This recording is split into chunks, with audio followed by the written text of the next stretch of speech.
Okay. I think we're set to go on YouTube, and it's being live streamed, and I hope I have not lost my recording ability over there. All right. So, good afternoon, everybody. My name's Joel Whitaker. I am the editor of Kane's Beverage News Daily, and we're delighted to have you with us. And we're even more delighted to have with us Oren Lewin, who is the Chief Executive Officer at Integrated Beverage Group. And he has over 20 years of experience with consumer packaged goods companies, including I should say I can't read either today, it seems like, including 20 years holding executive level positions in the wine industry. So uh, we invited him to come on today because one of the products of IBG is live vine, I believe it is, and he is going to tell us all about that. And in particular, we were fascinated by the fact that they developed a sugar-free line of wines, including a Cabernet Sauvignon. So let me start by asking Oren, tell us a little bit about your background. Where are you from? Where did you grow up? Where did you go to school? All that sort of basic elementary stuff. Thanks, Joel. Thanks a lot for having me on today as well. I appreciate it. Um, I grew up in North Carolina. All my family's still back there, and What part of North Carolina? Chapel Hill. Ah, I am the first Whitaker in a long line of Whitakers who have not gone to Chapel Hill. I went to Indiana University instead. So I'm the black sheep of the Whitaker family in the eyes of my father, who is now deceased. But he was not happy when I did not go to Chapel Hill, I will tell you. Well, it's funny. I did go to Chapel Hill, but I went there for graduate school. I actually, for those who are University of North Carolina fans, I am the enemy because I went to Duke for undergrad, and those two schools, as you know, are huge rivals. And then I went to the University of North Carolina to get my MBA afterwards. So I did go to Chapel Hill, and I grew up there, but my sports allegiances are actually with the darker blue team, Duke. You are almost redeemed yourself. Almost. So tell us a little bit about how you got into where did you go after you got out of Chapel Hill's very fine MBA program? So I went to Nabisco, which was based in New Jersey. I spent 4 years there working on brands like Oreo and Triscuit and Wheat Thins, very popular brands.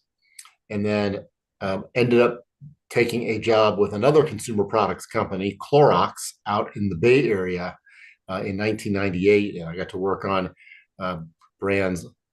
They have brands in a lot of categories: food products, automotive products, and then eventually onto the brand everyone's heard of, Clorox bleach. And I was at Clorox a total of 6.5 years. And it's funny, I'll tell you how I got into the wine industry. Obviously, I traveled a lot in those jobs. And one of my trips, a guy across the aisle from me on a plane had his laptop open, and it had all these wine logos on his laptop. And so we started chatting, and I told him about my background, and he was working for a wine company. And he said, we could use people with your background in the wine industry. And so that just got me to start thinking about the wine industry and start networking it a little bit. And so that was my what sparked my interest in the wine industry. Isn't it funny how careers sort of evolve? And you're not the first person to have told me it all evolved on an airplane either. It's fascinating what happens in those sealed tubes, 30,000 feet up in the air. So, where did you go? What was your first job in the wine industry? How did you get there? The guy obviously didn't hand you well, maybe he did. Did he hand you his business card and say, call me? Well, he did, but his connection did not directly lead to my first experience in the wine industry. Actually, my first role in the wine industry was as vice president of marketing over at Behringer, but back when it was called Behringer. And their head of HR is someone who had known me from her time at Clorox. Funny, I didn't even know her when she was at Clorox, but then she had known of me. And so somehow she reached out when they were looking for a marketing role at Behringer. And so that was my first job in the wine industry. And I'll just do sort of a quick anecdote. It's amazing. There are so many similarities, but then so many differences between the wine industry and other consumer products. So, in theory, the training is the same, right? If you're marketing soda or you're marketing bleach or you're marketing wine, it shouldn't be that different. But the main differences are one, with wine, you're dealing with an agricultural product. So you can't count on the exact same product every single year. You can't count on how much you're going to have. So there's a lot more awareness that you have to have of how do you manage that. And secondly, the distribution system going through distributors is very different. You can't sell directly to stores; you have to sell through distributors, and that requires a whole different set of management. And then thirdly, the regulatory environment for beverage alcohol is so different than other consumer products, and it's different, like state by state. So you have to learn all those nuances. So while I think a lot of people who come over from packaged goods into wine um, may think it's exactly the same, you have to have some humility and willingness to learn those differences in order to successfully make that transition. So That's a very astute observation and a very good one too, because it is different. It's it's the same, but it's different. It's sort of fascinating to see people make that transition. So so you made that transition, obviously, and did you stay with the same company with Behringer? Obviously not, because you're with a different company now. But uh, what happened to you there? How did you move on? I was at Behringer about 2 years, and then I got a phone call from a recruiter to jump over to Constellation Brands, which obviously one of the biggest beverage alcohol companies in the world, Right. and ran marketing for one of their divisions, and was there 6.5 years, and then proceeded to have several other jobs in the wine industry. I jumped over to a company it was then called Winery Exchange. It's now called WX Brands. And when I was there, they were a private equity owned portfolio of wineries, around $100 million in revenue when I was there. And then was there for 5 years and went to join Peju Winery as their president. And Peju is a family owned winery in Napa Valley. And again, a different experience. So having worked for public companies like Constellation, private equity company like WX, and then a family company like Peju, all very different experiences. And I was there for 5.5 years. So can I ask you about how those types of companies differ? Sure. So, the larger companies like a Constellation, there's a certain way work gets done and decisions get made, and it's very data driven, and there's a certain bureaucracy to it. And obviously they have lots and lots of resources, so it's great to have the resources, but they tend to be a little slower moving and a little more conservative in their choices. When I was at WX Brands, private equity backed, um, again, very rational, driven by the numbers and financials, as you'd expect for a private equity backed company, but much more nimble and willing to try new things. And in fact, encouraging you to, like, how do we go faster, faster, faster, right? Then a family owned company also has expectations financially, but is also driven by their own beliefs and vision for their own business. And so they're not 100% maximize profitability. There's also an element of, well, no, this is our brand, and we want to do things a certain way, and that's who we are, and that's okay. It's their company, and so that's their prerogative. Um, and also a little more risk averse, I would say, was my experience with the family run company that I was with. But great people. I had a great experience there. Good. Yeah, I would suspect the family-owned company would be slightly more risk averse just because they probably have a whole lot tied up in that company, if you will. So so you were there and then you moved on to And then I moved on to my current position with Integrated Beverage Group. And Integrated Beverage Group has been around about 8 years. Um, and they've had a portfolio of brands. And their goal was to come in and see if I could come in and help accelerate the growth of the company. And we, early on in my tenure, we identified really there were three brands that we want to focus on. We have two brands that are Oregon brands made at a winery that we own, um, called Duck Pond Cellars, which has been around for over 30 years, and another Oregon brand called Rascal, which is a brand that gives back to um, shelter and rescue organizations for dogs. And then the third brand, which I know we're going to talk about a little bit today, is a brand called Life Vine, um, which is made at a winery in California that we partner with. So tell us about Lifevine, and tell us in particular about this no sugar thing, because I haven't heard anybody tout that before. Yeah, so Life Vine was created about 5 years ago, and the idea was to be, truly a better for you wine, and it had three primary um, differences or points of difference versus most wines. One, it's organic, so it's made from organic grapes. Two, it is tested for purity by an independent organization called the Clean Label Project, which validates that your wine is pesticide free and does not contain any harmful chemicals and metals and things like that.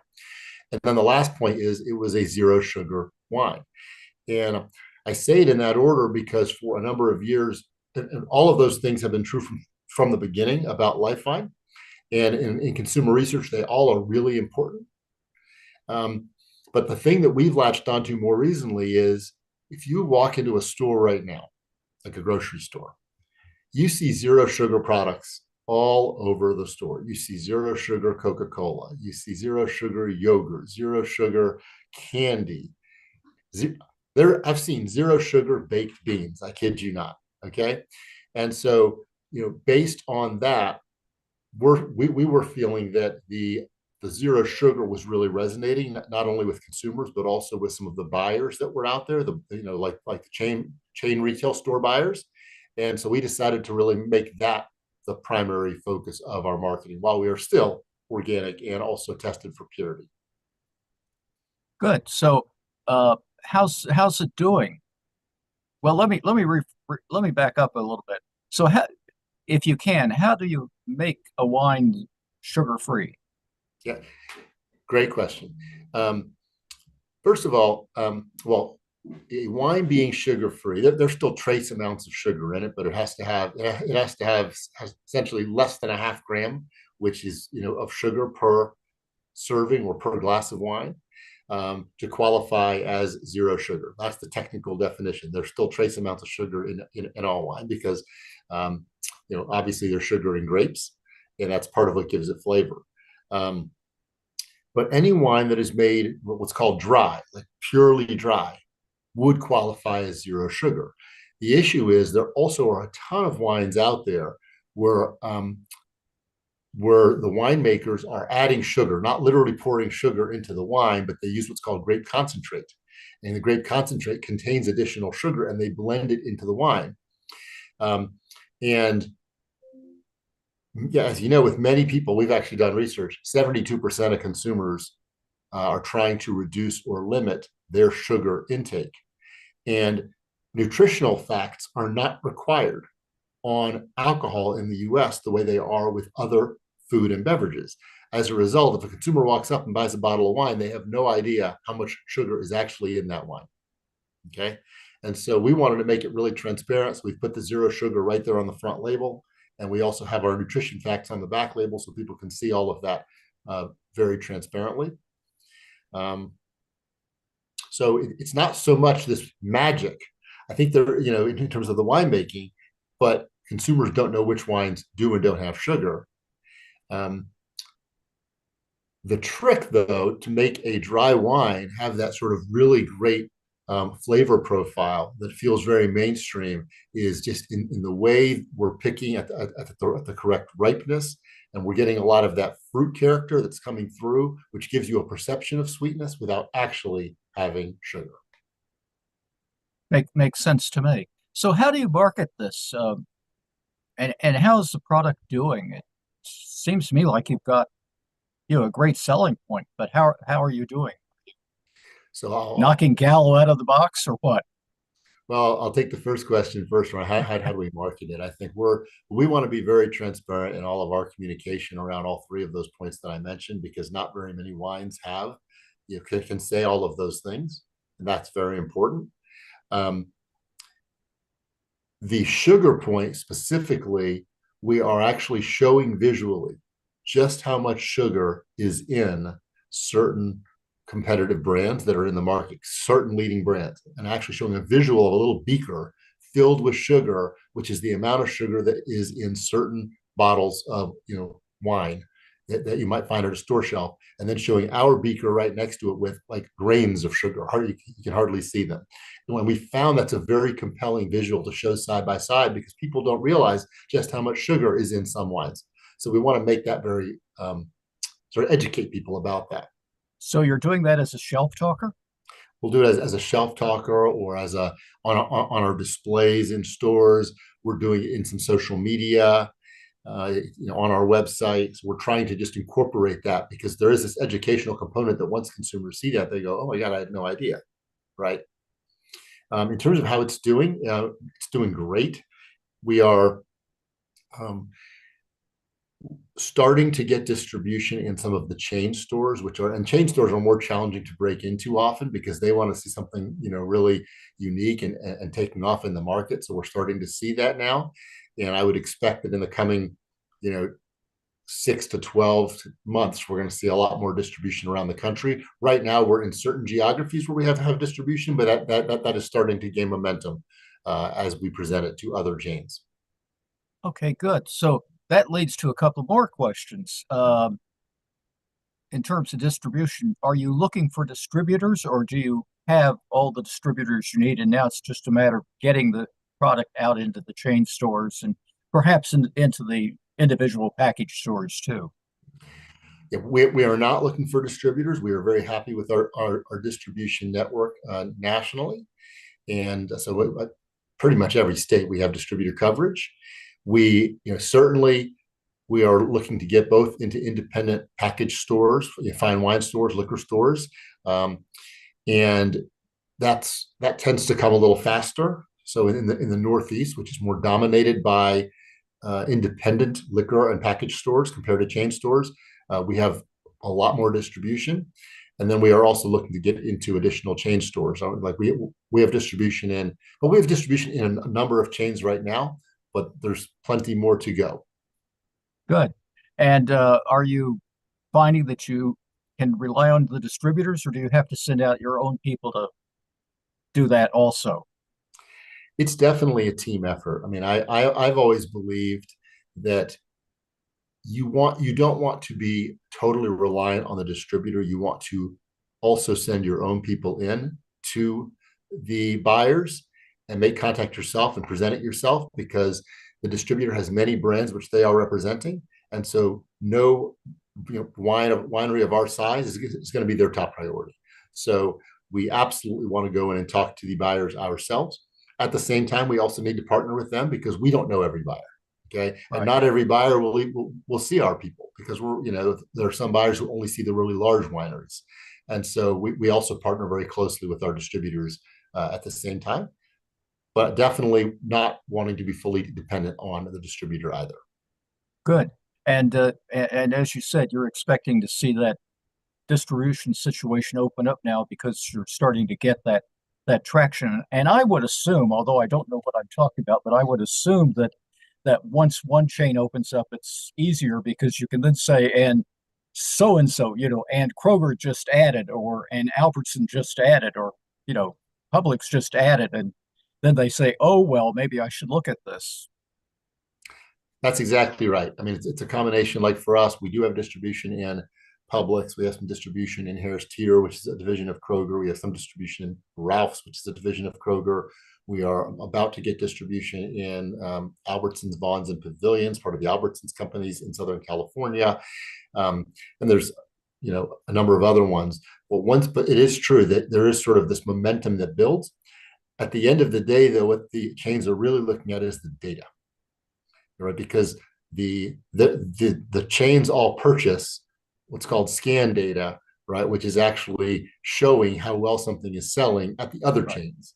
And so they can see, oh, that's really selling well. We better get on that too. Just because you have distribution, if you're not selling well, they will not necessarily um, want to take your brand in. And that makes perfect sense, doesn't it? It certainly does. Well, that's great. So, uh, how about personnel? Are you looking to add people as the brand grows? And I assume your other brands are doing well also. Uh, do you need more people, or are you pretty well settled on the people front? We've recently added some new people in the sales organization. And at this point, we are still looking to add a couple more, but we want to do it sort of in a measured way to make sure we're adding sort of really when we need it and there's a good return for adding those people. But at this point, the people, if we're going to add anyone, would be more what I'll call feet on the street, people who can actually go and sell at store level, because that's the area where I think we're light right now. Would be really getting people who can get out into stores, sell into either individual store managers or the buyers of those stores or the wine stewards in those stores. And so that's the level, if we're going to add people, that will be doing it. Well, that's great. Now, I asked you how the brand was doing, and I did not ask you the question that I should have asked, and which I don't always get an answer to. So if you say no, I will not be shocked, although I may put on a display of being shocked. Would you like to put numbers to how well you're doing, or you want to tell me that's proprietary data? And of course, you're not going to tell me.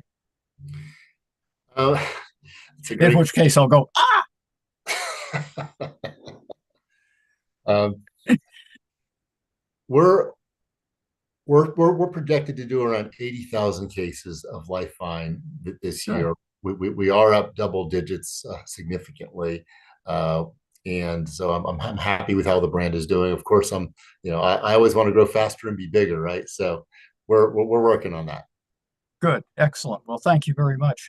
Is there anything, we're almost out of time here because I promised you about 30 minutes. We've been doing about we're at 27, I guess. Is there anything I have not asked you that you would like me to have asked you?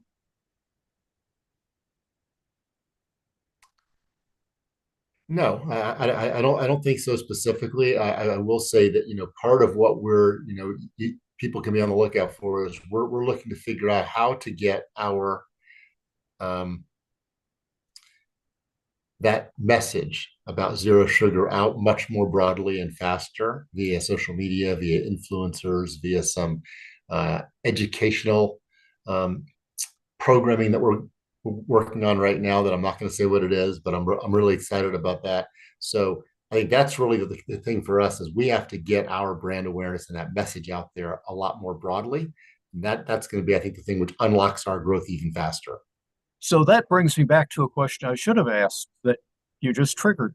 Are you doing any sort of mass media? Are you advertising in Wine Enthusiast or, Wine Spectator, any of those things, much less, a general magazine or newspaper, anything like that? We're really not doing much mass media. We do have a PR agency who is helping get us connected to people like yourself. Thank you very much.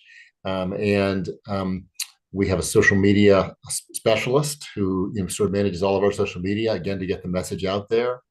And we are looking at I'll just say it's an educational television program, which is we're going to participate in that should get our brand and message out there much, much, much more broadly than it has been to date. Good, great. Well, that sounds excellent. So, thank you very much for spending some of your day with us. We really appreciate it. We wish you all the best with Lifebine and all the other products that you have there at Integrated Beverage Group. If somebody wants to get in touch with you, how would you ask them to do that? I think that the easiest way is probably just emailing me. And the email address is It is OLEWIN at integratedbev.com, which is short for integratedbeveragegroup.com. excellent. Thank you very much, sir. And with that note, we're done. I'm going to wish you the best and thank you all for joining us. And we will see you again very soon. Take care and bye-bye, everybody. Joel, thank you. And thank you for being with us. Excellent.